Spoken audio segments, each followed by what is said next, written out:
Genesis chapter 3. Now the serpent was more crafty than any beast of the field which the Lord God had made. And he said to the woman, Indeed has God said, You shall not eat from any tree of the garden? And the woman said to the serpent, From the fruit of the trees of the garden we may not eat. But from the fruit of the tree, we may eat. But from the fruit of the tree which is in the middle of the garden, God said, You shall not eat from it or touch it, lest you die. And the serpent said to the woman, You surely shall not die. For God knows that in the day you eat from it, your eyes will be opened, and that you'll be like God, knowing good and evil.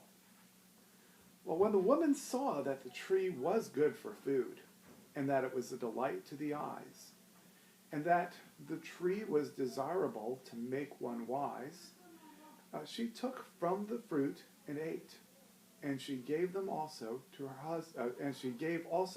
husband with her, and he ate. Well, then the eyes of both of them were opened, and they knew that they were naked, and they sewed fig leaves together, and made themselves loin coverings. And they heard the sound of the Lord God walking in the garden in the cool of the day. And the man and his wife hid themselves from the presence of the Lord God among the trees of the garden. Then the Lord God called to the man and said to him, Where are you? And he said, I heard the sound of thee in the garden, and I was afraid because I was naked, so I hid myself. And he said, Who told you that you were naked? Have you eaten from the tree which I commanded you not to eat? And the man said, The woman whom thou gavest to be with me, she gave me from the tree, and I ate. And the Lord God said to the woman, What is this you have done? And the woman said, The serpent deceived me, and I ate. And the Lord God said to the serpent, Because you have done this, cursed are you more than all cattle, and more than every beast of the field. On your belly shall you go, and dust shall you eat all the days of your life. And I'll put enmity between you and the woman, and between your seed and her seed. He shall bruise you on the head, and you shall bruise him on the heel. Now to the woman he said, I will greatly multiply your pain in childbirth.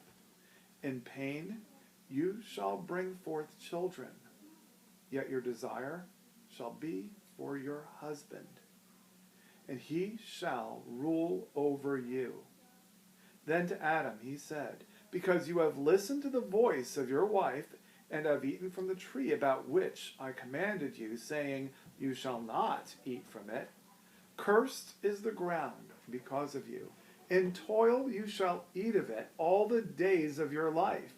Both thorns and thistles it shall grow for you, and you shall eat the plants of the field. By the sweat of your face you shall eat bread, till you return to the ground, because from it you were taken, for you are dust, and to dust you shall return. Now the man called his wife's name Eve, because she was the mother of all the living. And the Lord made garments of skin for Adam and his wife, and clothed them. Then the Lord God said, Behold, the man has become like one of us, knowing both good and evil. And now, lest he stretch out his hand, and take also from the tree of life, and eat, and live forever. Therefore the Lord God sent him out from the Garden of Eden to cultivate the ground from which he was taken. So he drove the men out, and at the east of the Garden of Eden he stationed the cherubim and the flaming sword which turned every direction to guard the way to the tree of life.